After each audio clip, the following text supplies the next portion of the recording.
Hey, hey, hey, you are now listening or watching the Halos in the Infield podcast, sponsored in part by Noble L Works over on 1621 South Sinclair, where you can get discounts by just mentioning HITI, Halos in the Infield, drink discounts on us, baby.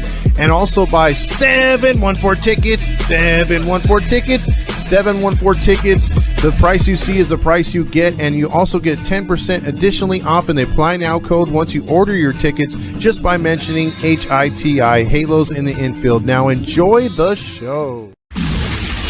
Live every night on the Halos in the Infield Baseball Network. Welcome to the Halos in the Infield post-game podcast with Todd Fox, sponsored by Noble Ale Works Brewery, as well as 714 Tickets. This is your nightly destination for all things Los Angeles Angels. Come join Todd as he recaps every thrilling and disappointing moment from tonight's game, win or lose. Get ready for insightful analysis, fan reactions, and Todd's engaging commentary. Plus, fans can call in live to the Halo Hotline to have their voices and opinions heard as well. It's the Halo Hotline. Stay tuned in for your chance to win free Halos merchandise with our weekly trivia. It's all about the game. It's time to dive into the heart of Angels baseball with Todd Fox on the Halos in the Infield postgame podcast. There's a drive from Mike Trout. See you later. That is long gone. It's the Todd Fox postgame podcast with your host, Todd Fox. Hey, hey, hey, welcome into another episode of the Halos in the Infield post-game show. I am your host, Todd Fox, on a Thursday night, start of a 4-game set there in Texas, down there in Arlington. The Angels, once again, like I said, if you were tuned into last night's victory, which again has been proven time in and time out to be fool's gold. Anytime the Angels put up a crooked number, put up 7 or more runs, you can take the money to Vegas, wherever your legal bookie is. Just ask Shohei Ohtani's former interpreter, Ipe, whatever you want, or ask Shohei yourself because he's fluent in English and he'll understand you, hands down. You could take that to the bank. You could even ask a terrible bettor or gambler like our boy Ron Washington, our manager.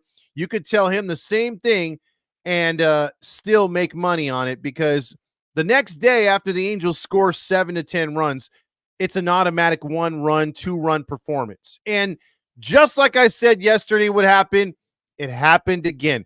The analytics take over. The analytics push the needle right back to where it was supposed to go. I told you that Texas is not coming in with the most impressive lineup of starting pitchers. There's no Jacob deGrom. There's no Eovaldi. They're beat up. They're beat up, and their record shows it, right?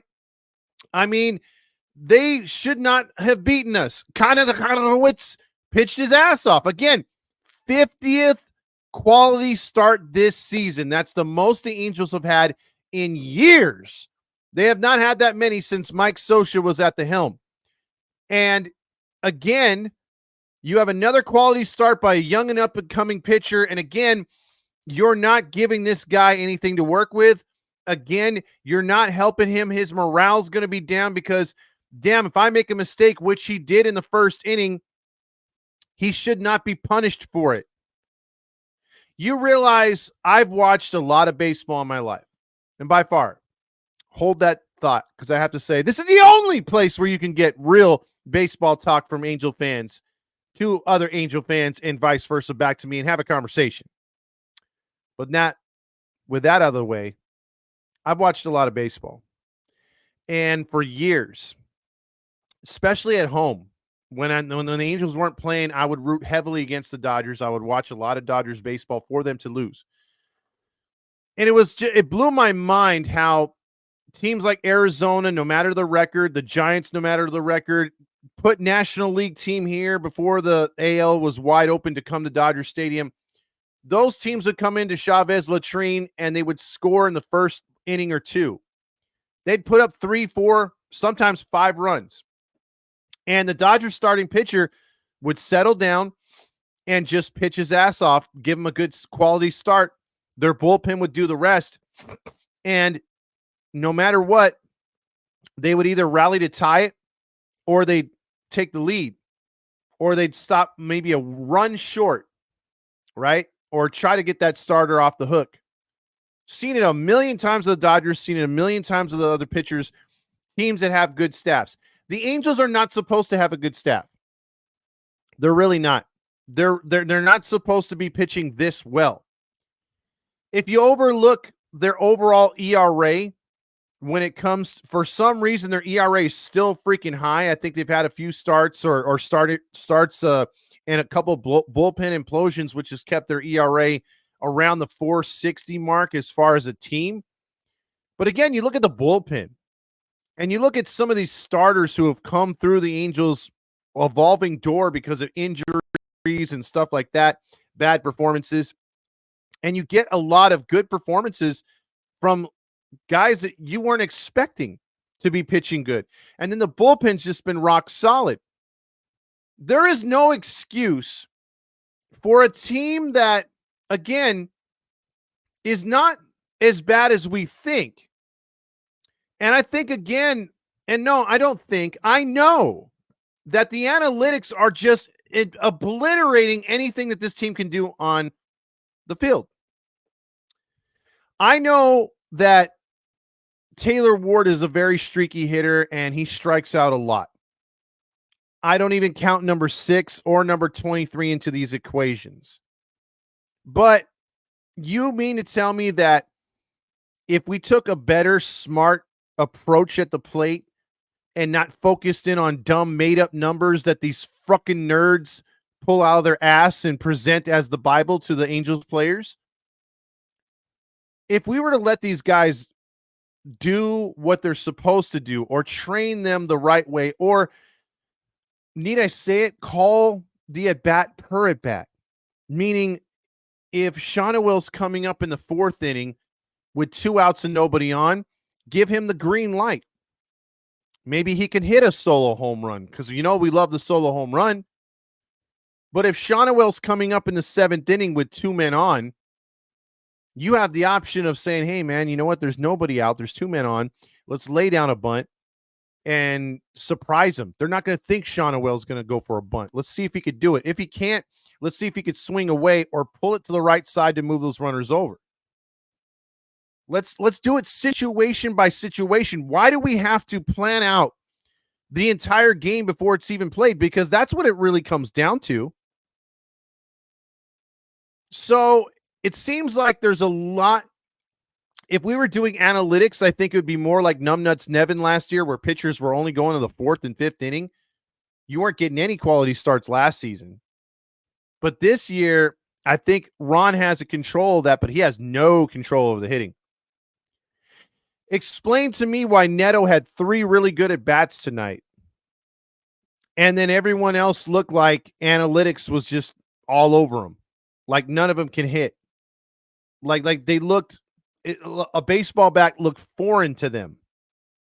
It was an absolute poor performance, but an expected one. So you went back to the 11 strikeouts. You went back to, again, more of just the bad instead of being able to, I don't know, be a representative team out there and score some runs and keep it close. You got 1 run back in the 3rd inning, and that's it. You had Zephyr John give you 2 innings of just 2 hits and got 2 strikeouts. It's had 3 runs allowed on 8 hits through 6 innings, only 93 pitches thrown. You had Cody Bradford. Yes, Cody Bradford come in there and dominate you. It's 5-2, 3 ERA. Not bad. But should he be shutting you down? Some would say yes, because we're the Angels and we suck. And to them, I'd say you're right. But there's a way to change the narrative, and the Angels refuse to do it. When it's when you're showing that you're capable from last night, you're capable from a couple nights ago, and then you go right back to this shit show. So 10 runs, 11 hits, back to 1 run and 4 hits. It is ridiculous. It is unbelievable what this team can do on a nightly basis and how it just seems like at times they just don't want to try.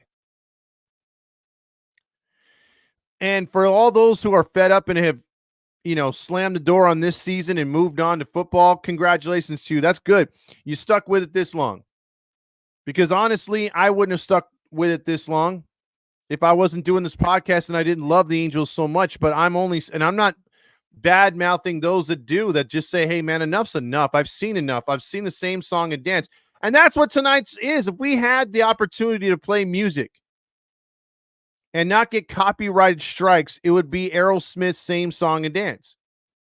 Because that's what it is tonight. Angels losing 3-1, 82nd loss of the season. It's ridiculous. I'm tired of seeing it. I want things to change, and there's no accountability, and there will be none that will show up. Now, a key play in this game, and this is why, again, analytics have ruled this club. A key moment in the game was the 7th inning. Angels get 2 men on with nobody out, and LeBlanc is up. Who's LeBlanc? The hell if I should know. Matt LeBlanc's brother from Friends. He comes up there with a sparkling 125 average. And you would think everything's pointing in a 2-run game, 3-1 at this point. Everything is pointing for LeBlanc to drop down a bunt and to make it 2nd and 3rd, and for Dude and Stefanik to probably try to get in one of those runs. No. We ask because the analytics say you got to swing and strike out, and then Dude hits into a double play, and then there you go. And then what does this team do when they're punched in the face? They have no spine.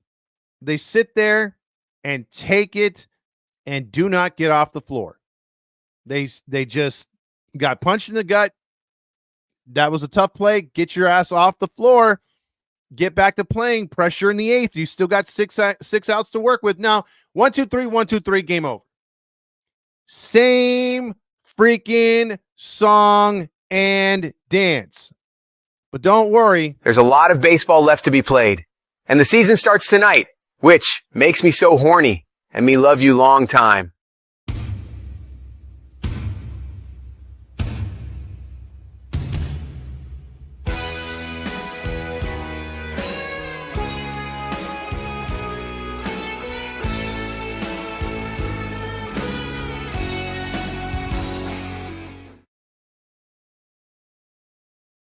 Again, for a Texas Rangers team that has been struggling as bad as the Rangers have been, I mean, look at what Robertson and Yates did 8th and 9th inning. You want to talk about a team with no spine because of analytics? And I'm not saying that these players don't have spines. I think some of them do. Not named Ward, not named number 6, not named Drury.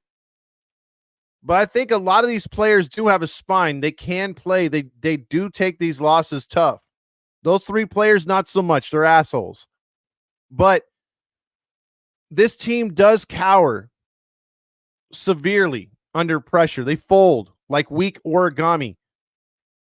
After that double play, after the crushing, blow to their morale, is they had the 7th inning the way they wanted it. They started it and then just went to hell in the handbasket. Well, the 8th inning they showed up with 3 strikeouts, and then the 9th inning they proceeded to strike out again. 6 strikeouts to end the game. But I guess Gooby and Wayne were talking about exit velocity and who needs to hit a solo home run, even though they're down 2. But with that being said, the Golden Stamos is going to go to Bradford, blah, blah, blah. He pitched good against an Angels team that didn't even really give a shit. Let's go to now the award for Nacho Night. I love the nachos, gas station nachos. I love those nachos, yeah. Gas station nachos, ow. Now you can give the Nacho Night award to a couple players, but there wasn't no 3 strikeouts tonight. There was no golden sombrero. There was no pitcher getting lit up in this game. Not at all. But I will say this, though. Just because he's a jackass and I hate him so much, number 6, get your nachos. He gets his firm helping. Now let's go back to a oldie but goodie. Let's see who gets the golden dong tonight. We haven't played this in a while for stiffest competition on the field. It's a big Calhoun, the golden dome, for the player who stood out all day long. Stiffest competition on the field, halos in the infield, who's finna be revealed?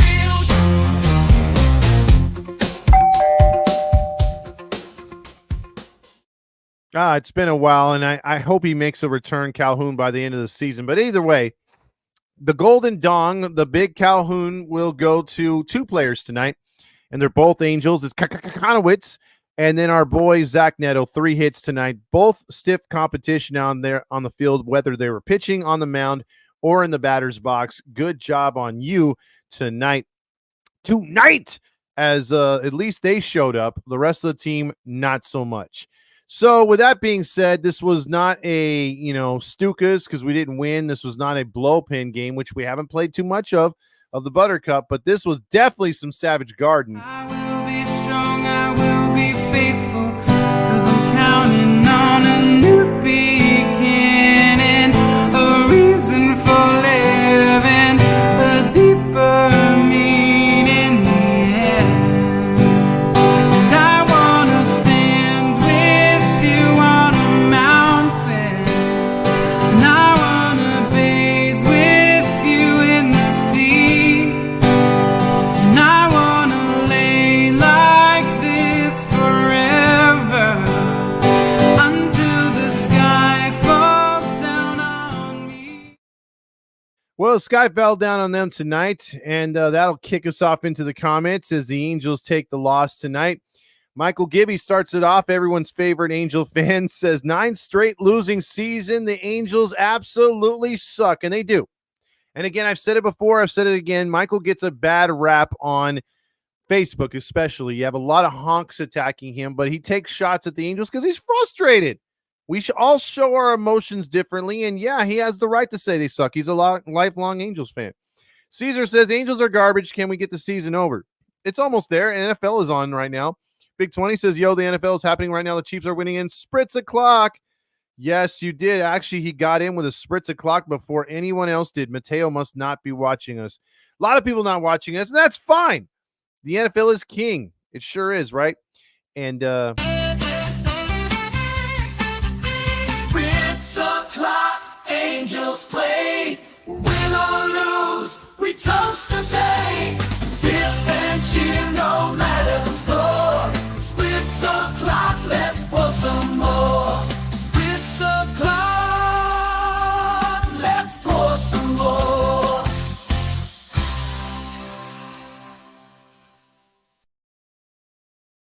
well, the NFL is on tonight. It's on tomorrow. And then we'll have a full slate of games on Sunday. Dan Rio says no football until Sunday, child.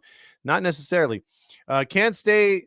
We have a high school football game tonight. So good luck with that, Mateo. Hopefully you guys score some points tonight. Let's see. Also, Angels lost sadly tonight. Anna says. Also, my son went to Servite.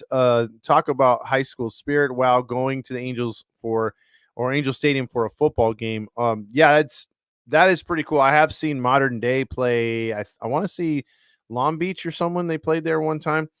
Rams are on Sunday night football. I don't give a F about the Queefs. Also, Big 20 says, what about tomorrow night? And yeah, well, I guess there's more games. Grillmaster says, the analytics people on this team go to hell. Also, we all predicted we'd score 1 to 2 runs after 10 last night. We are psychic. It's just keeping up with the Joneses. This is what this team does. It is pathetic. That's what analytics does, especially, look, there are analytics that work for certain teams and certain players, and there's sabermetrics that work, but unfortunately, the ones that we have are not there. Also, Andrew checks in with Ward, Moniak, and Adele are heating up. Can't wait for this run to run this trio back out there next year. Also, no Wayne, it was Patio, the moron. Mario says, I just tuned in watching the NFL game.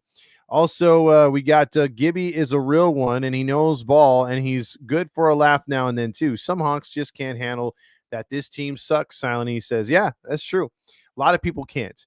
Tone Capone says we are the mighty, mighty Nachos.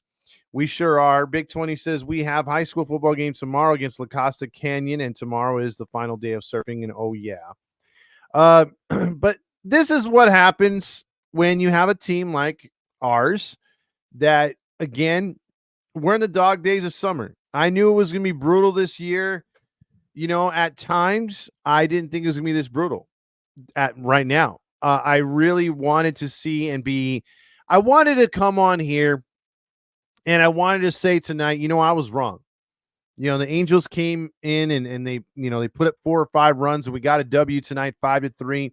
Nice all around game. I liked how the Angels kept pressuring. We can't get that.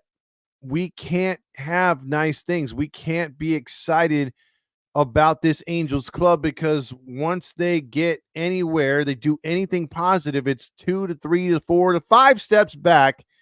And we're all asking ourselves what the hell is going on out there, which is something that our boy, I was going to say Lebroni, Lombardi likes to say. What the hell's going on out here? Yeah, I mean, it's tough to watch this team at times. And it's very frustrating because in our hearts of heart, or our heart of hearts, I said that backwards. We want this team to be in the postseason at some point. We want this team to be consistent, and they haven't given us anything consistent at all, other than some pitching that has been very formidable at times, very surprising. I think that is the one thing that I can, if you're going to tell me when the season's over, what did you enjoy most about the 2024 Angels baseball season? Please don't grill it. Give us a positive. And my AM 830 honk ism will come out, even though they don't talk about it.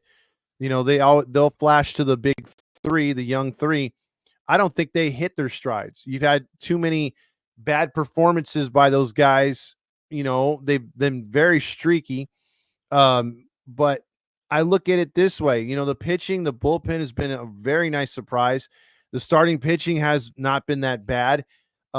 Despite all the injuries, despite not picking up any big free agents. I mean, who thought that we were going to get the year out of Anderson that we did? Who thought that we were going to get some of these pitchers up here? Who thought Caden Dana was going to start? I didn't think so. If everyone stayed healthy, I'm pretty sure he would not be the guy to be playing right now for your Angels or getting a start. So there's been a lot of positives off, pitching wise, but offensively, it's been terrible. And don't tell AM 830 because AM 830 would be like, hey, we have almost 4 guys with 20 home runs. So what's their batting averages? So what's their average with runners in scoring position? So can they lay down a bunt? Can they hit the other way? I mean, it is, I've never seen a team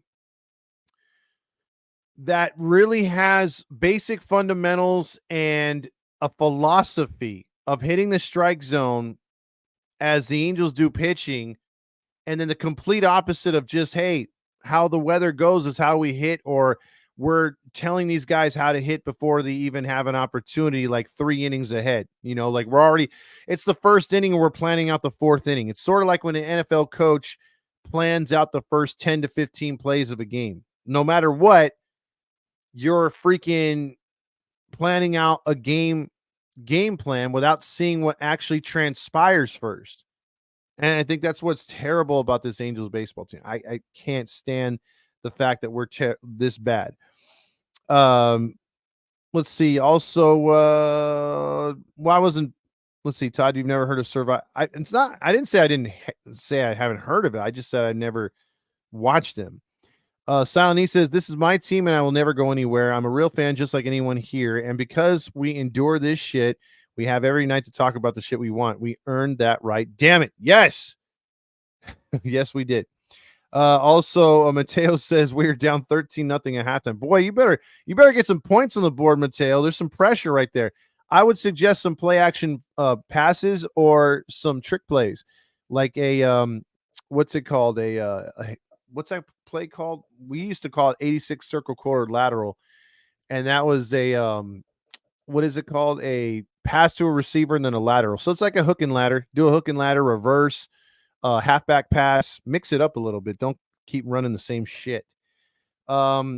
Mario says, actually, Todd, you're right. There are some bright spots on this team for the future, but will the owner realize it and put something worthwhile in the field?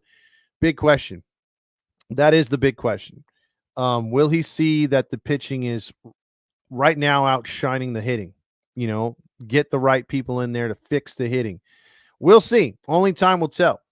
But I think this show is going to be a little short because we got football and we're going to have it tomorrow too. What the hell's going on out here? Basically, tomorrow, though, football will be over earlier because that one starts at 4 in Brazil. So most likely the Angel game will go to about 7:30, maybe 8 o'clock if they put some more effort into it and get some hits. But they're just making the innings go by real quick. Tonight's game, I think, was only 2 hours and 25 minutes. So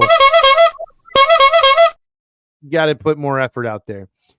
So that being said, what we'll do, how hot was it in Whittier today? It was 102, 112 where I was. That's for sure. That was terrible.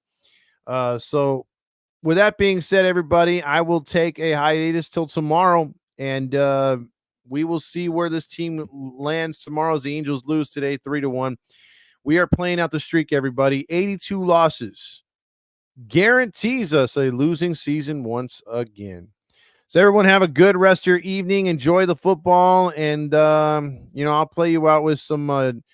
Let's see, where is it? I gotta find it because I haven't played it in a while, and that is our boy. What's it called? Roger Lodge being a little too happy with Stamos. Let me tell you something about my guy John Stamos. So I was able to go in the back bedroom and unscrew the old balls and running up my butt right now. You get out of it what you put into it. John Stamos choked on me. He was so great. I want balls and oh, have mercy. John Stamos choked on me.